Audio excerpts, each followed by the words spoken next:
So when you think about Britney Spears, you begin to realize that she's always been defined by other people's words. She rarely gets a chance to speak for herself. This week, all of that changed. Today on the podcast, you'll hear about Britney's new memoir and how it reframes how we think about Britney.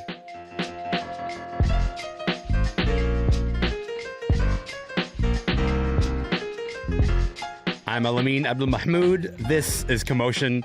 Okay, listen, we will talk about Britney's memoir in great detail in just a moment, but we actually have to start with a story that is just breaking this morning that has honestly been a little bit tough to hear, and it's a story we on Commotion are just beginning to wrap our heads around. And the story is this: Buffy Sainte-Marie's claim to Indigenous ancestry is being called into question. I think to say Buffy has been a trailblazer for generations of Indigenous artists, it just sounds like an understatement. Like, it's hard to think of someone who's had more of an impact.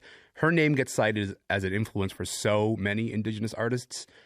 According to an investigation by the CBC program, The Fifth Estate, some members of her family say she is not who she has claimed to be all these years. The documentary has not aired yet. It comes out later today.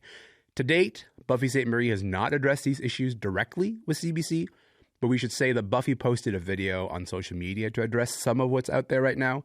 Here is a part of what she said. For 60 years, I've been sharing my story as I know it. I'm an artist, an activist, a mom, a survivor, and a proud member of the Native community with deep roots in Canada. And I count myself lucky to have had two families to love, a growing up family who were wonderful, and my Pipot family who are also wonderful. I also found a new family, a chosen family. And they took me in as an adult in accordance with Cree law and traditions, and they claim me as their own. This has been and always will be my truth. I can only think of all those I love, and all those who see themselves in my story. My chosen family, my growing up family, Indigenous people who have lost their heritage, and survivors of abuse who have had their stories questioned. These questions hurt me, they still do, but they also hurt others. They're questions I've struggled with my whole life. So what can I say now? I know who I am, I know who I love, and who loves me, and I know who claims me. And to those who question my truth, I say with love, I know who I am. That's Buffy Sainte-Marie speaking yesterday. This morning on The Current, we heard from Kim Talbert. She appears in that Fifth Estate documentary, and she's a professor of Native Studies at the University of Alberta. I want you to hear what Kim had to say. If this is true, what has happened is Buffy Sainte-Marie has appropriated or stolen the stories of some of the most vulnerable in our society. Indigenous children who were scooped and stolen and forcibly relocated to white families and communities in massive projects of assimilation in both Canada and the U.S. And to appropriate the stories of the most vulnerable and then to build your fame and wealth and career on that is a classic act of colonialism. That's Kim Talbert on The Current this morning. You can catch that whole interview on their podcast.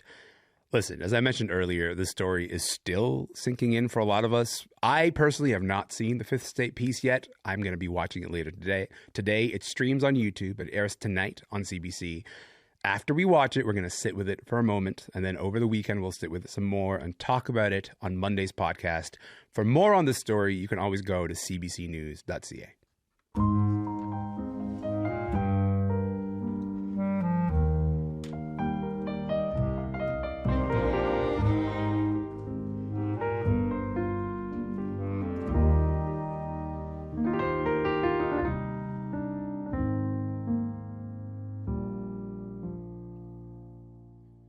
Okay, this is where we're going to make a turn. And I admit to you right now, it's not a natural turn to make, but we got to do it because there's another big story that is out there this week.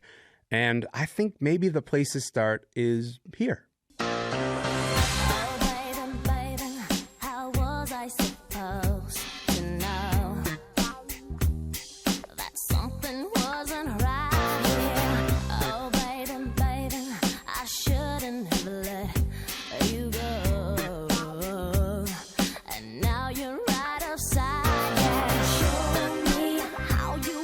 I got to tell you, it does not matter where we are in the song. It feels like a crime to cut this song off because this many years later, this song is still the one, isn't it? Baby One More Time, the song that launched Britney Jean Spears 25 years ago this week, actually. She was just 16 years old at the time. And from that point on, it seems like everyone wanted a piece of Britney Spears. That's a Piece of Me reference in case you didn't get it. I mean, look, it was relentless, right? The paparazzi hounded her in vulnerable moments. There were men who broke her heart to sell their music. And then, of course, the conservatorship that gave her family control over her life and her wealth. But this is what happens, is that we talk about Britney. Britney is often talked about, but rarely is the one to do the talking. This week, she's talking. Britney describes all of this in her memoir, The Woman in Me. It is a remarkably lonely book about a woman who looked from the outside to have all the power in the world. That's a Lucky reference by Britney Spears, in case you didn't get that. Yet so much of her narrative has been framed by the men in her life. Alessa Dominguez and Lisa Whittington-Hill are here to talk about this. Alessa, Lisa, thank you so much for being here. I so appreciate it. Hello. Thank you so much. Hello. Of course. Good morning. Good morning. Listen, Lisa, I'm going to start with you, and we're going to start talking about the music, okay? Baby One More Time was on the self-titled debut album, 1998. How does Britney talk about the making of that record and the music video and all the reaction to it in the book? Sure. I mean, when she talks about it in the book, she talks about it, I think, in a really interesting way. And she talks about the control she had over the making of that song. And particularly, she talks about the video in the book. And I think people at the time often, when Britney was starting out, often mistakenly viewed her as a puppet or kind of a manufactured female pop singer. And she was really in control of her career and her music in a lot of ways from the start. And I think we forget about that. Mm-hmm. And she talks about the video, and sort of her record label had this concept that involved this sort of, she described it as a futuristic looking astronaut. And they had her kind of looking like a Power Ranger. And she felt really strongly that the concept for the video wouldn't resonate with her fans and they wouldn't be able to relate to it. So she's the one that suggested they do a video where her and her friends are sitting in class and they're bored, and then the bell goes off and they start dancing. And that was her idea. And, she suggested that they be dancing in the school uniforms. And she felt it was important that there be cute boys, and she talks about sort of the freedom she had, but also, that aspect of control over what was happening. Mm-hmm. I think she made the right call. I don't know if a Power Rangers style video would have been like, oh, we definitely remember this. But I think there is this iconic image of Britney sort of in the classroom, walking the halls of the class. And that's what made her so relatable to so many people even then, right? For sure. Yeah. Let's talk about the fact that Britney, I mean, listen, she sold millions of records. She was crowned the Princess of Pop at a time when there were so many massive, big pop stars. How does she talk about her creative process? How does she talk about what she wanted to do with her music? I think one of the things that was so interesting about the book is something that I think anybody who follows Britney kind of has a sense of, which is that she's very collaborative. And I think in some ways that is not the usual way that we want to think about serious pop stars. We want to think about people as lyricists. And she's always been very collaborative, and thinks kind of in terms of eras. She talks a lot about working with her choreographers for the tours, but also, working and kind of vibing with producers at different moments. And her collaborations with Max Martin, she talks about meeting him, sort of vibing with him. There was a kind of connection between them, and she felt comfortable saying, hey, you know what? I want my voice to be more R&B and less pop in the song. She wanted to have that gravelly fry. She purposely stayed up the night before the song. So it's just interesting to see that she's always a very smart collaborator and always found ways to sort of assert agency within these collaborations because of the people that she picked to work with, because she vibed with them. Well, Alessa, I should say, a lot of people are talking about maybe the size of the book because it's not as big a book as you normally get from celebrities. And maybe part of that is because she does not talk about the music as much as other maybe musicians might go into detail. Do you think she contends appropriately with the legacy of her music, or is that for us to do the figuring out?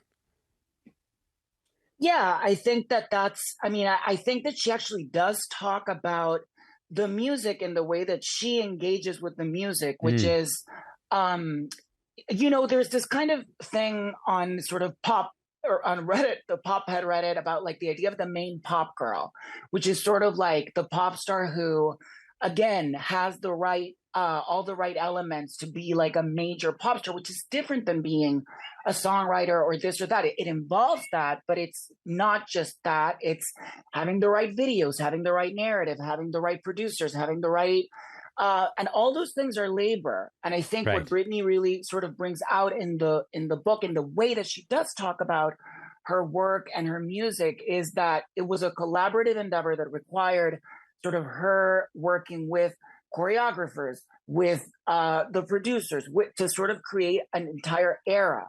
Right. And sorry. No, continue. Go ahead. No, just that again. So it's like, I think what people would want is sort of that 1,000-page Streisand biography where she goes into every, she takes herself very seriously. Yes. She takes herself seriously as an artist in a way that we associate with seriousness in artistry. And I think Britney has a different model of it. That doesn't mean that she's not talking about it in her own way.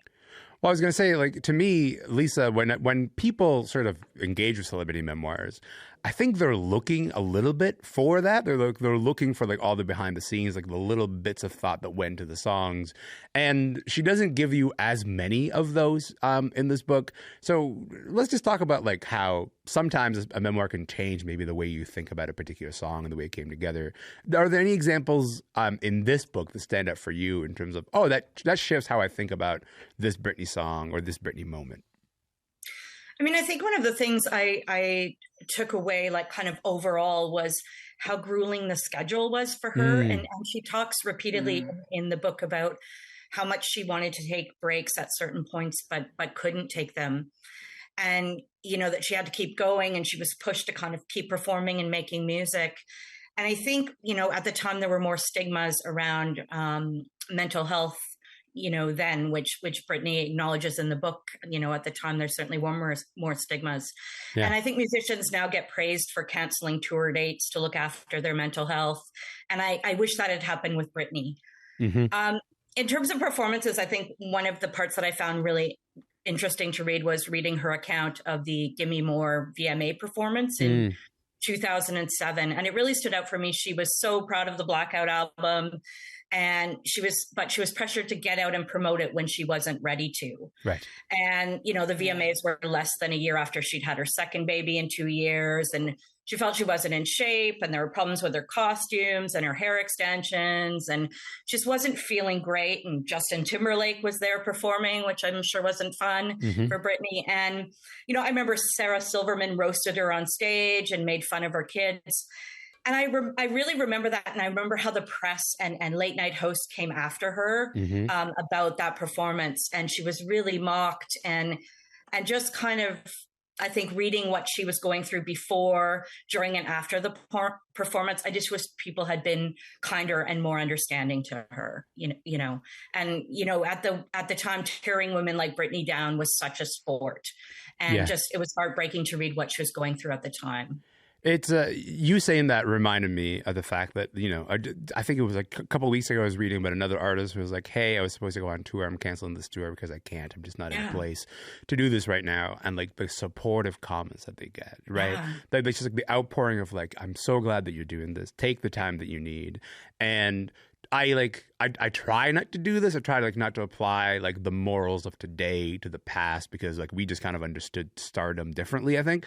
Sure. But if we were to even consider Britney doing that, saying, hey, I need a break from being the most famous and popular artist on the planet, she would have been pilloried. Like it's really easy to imagine the way that she would have been criticized at the time. You know what I mean? Yeah.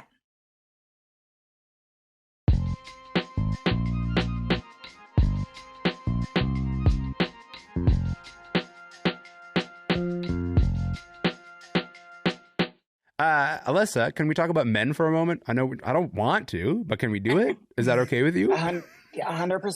All right, let's go. Let's do it. Listen, Britney spends a lot of time writing about how her own narrative in the media has been framed by men, often at her expense and without her say. For example, the big example is the relationship with Justin Timberlake. She writes about, the way that he promoted his solo album, Justified, which is like talking about the breakup and their sex life. How does she describe the way that this played out in the media? Well, she was very affected by, I mean, I think one of the things that's really important to always remember, and that I really got the sense of from the memoir, is how much her family culture influenced the way that she was experiencing the world. And I think what do you mean by that? She opens the memoir talking about her dad and her dad's abusiveness and alcoholism. And I think the way that men treated her in general, she talks about her mom's relationship with the brother and the way that she was very catering of the brother. Yeah. In ways that she necessarily wasn't with Britney, who was kind of treated as this like little mom to her sister. So I think that these sort of like the gender politics of the family, I think impacted the way that she then experienced her stardom and the world. So that when she talks about the way that she was made to feel in the aftermath of Justified and the Crimea River video, like she was a bad person, and she genuinely felt that. She thought for a very long time, there is something wrong with me. I'm a bad person.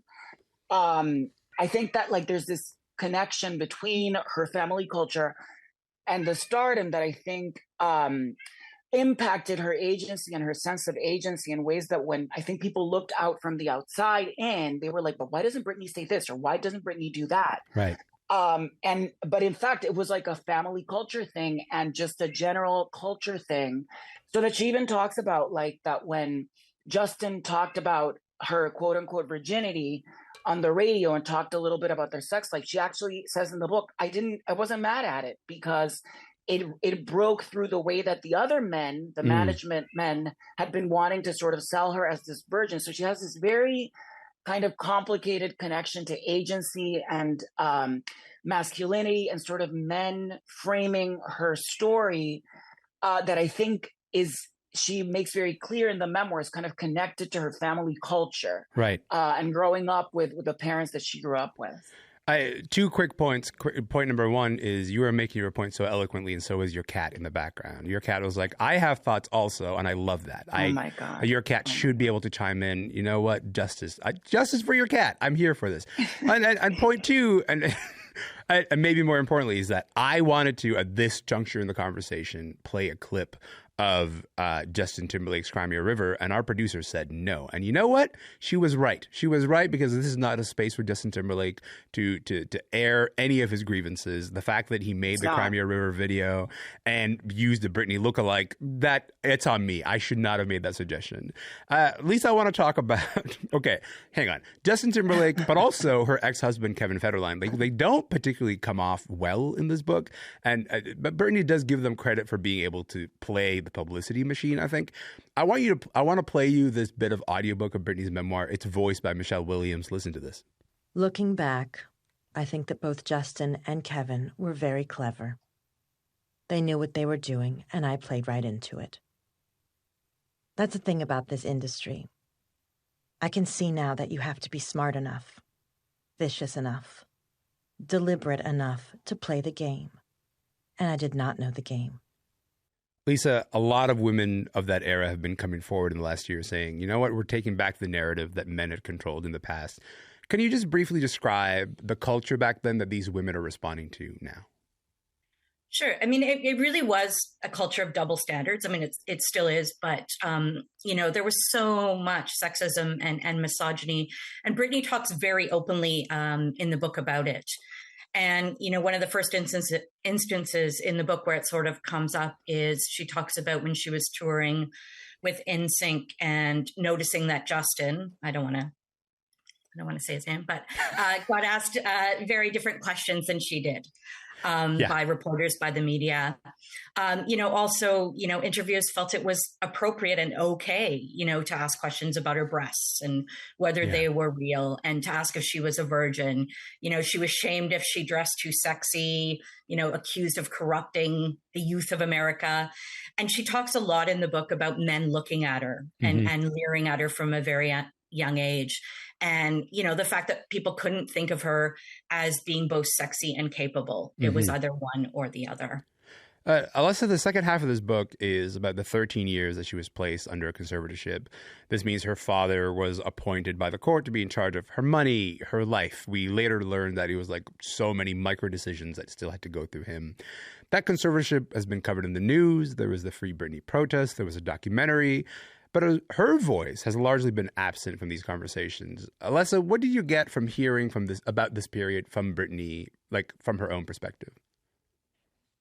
I think, again, what really struck me about the book in a lot of ways was her anger at her family, very correct anger. I mean, the fact that the mom, she has this funny moment where she says, like, I'm in the middle of this mental health crisis and my mom is chatting with Meredith Vieira in Beige on Good Morning America, or whichever one it was, like when the mom was selling that memoir. I think, honestly, a lot of the impetus for the memoir came from the fact that both her mom and her sister came out with these memoirs that were talking about very intimate, vulnerable moments of her life, decontextualizing them from the sort of patriarchal structures, basically, that Britney is kind of calling out in this book, sort of the intersections of gender and mental health that ran through her family lines.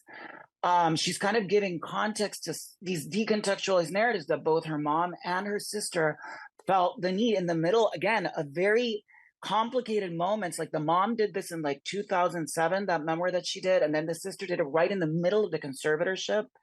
And they were saying these very sort of inconsiderate things about private family moments where Britney acted in ways that they found this way or that way. And she even says at one point, like, what about my privacy and my vulnerability within my own family? Right. So I think the memoir in general just gives this real sense of, it's very easy to see somebody with the kind of cultural power that Britney Spears' image and music had, and not understand, how can this person not have the agency in their private life that they're showing us through their music, through their dancing, through their work, and the memoir really makes clear how it happened, and how it happened through the conservatorship.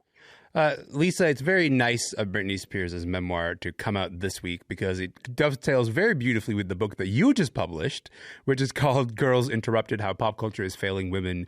You dedicated a whole chapter to how much you love celebrity memoirs, but you point out the way that critics review celebrity memoirs by women is very different from how they treat their memoirs by men.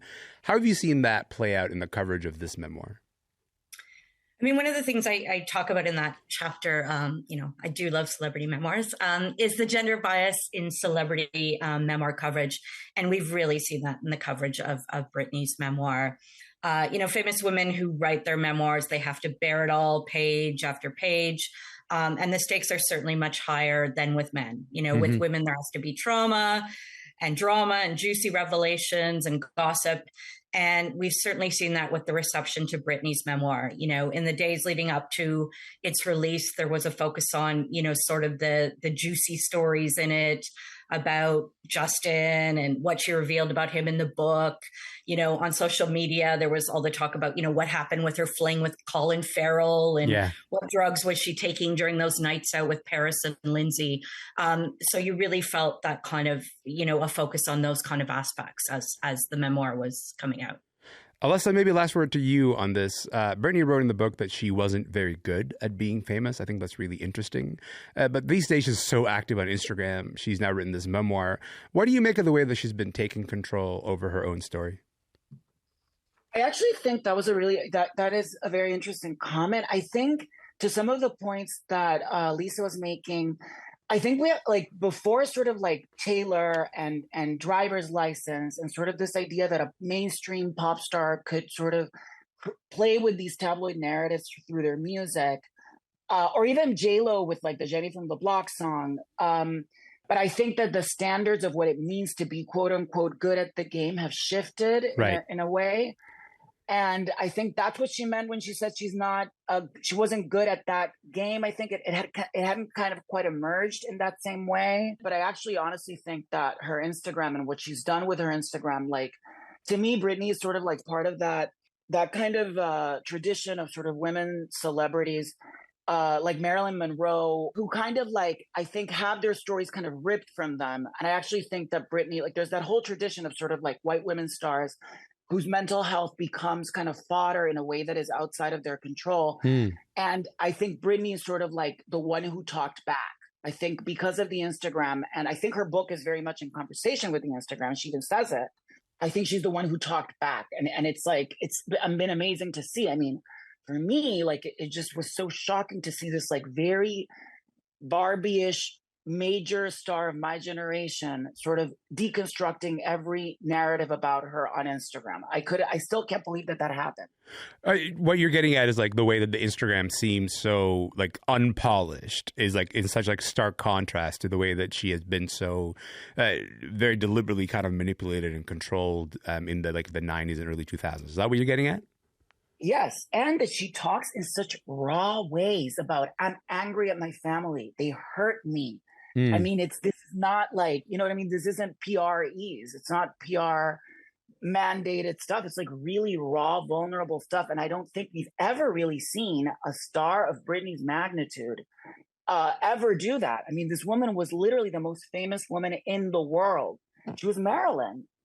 I think that's a really good place to leave it. The idea of Britney talking back and the different ways that she's choosing to talk back. Lisa, Alessa, I really appreciate you being on the show. Thank you so much for coming on today. Thank you. Thank you so much. Take care. You too. Thank you. Bye. Thank you. Alessa Dominguez is a freelance writer based in New York. Lisa Whittington-Hill is the author of Girls Interrupted: How Pop Culture is Failing Women. And that is it for the podcast today. Remember, you can listen to the show anytime you like, wherever you get your podcasts. My name is Elamin Abdelmahmoud, and I'm going to be here next week. I hope to see you then.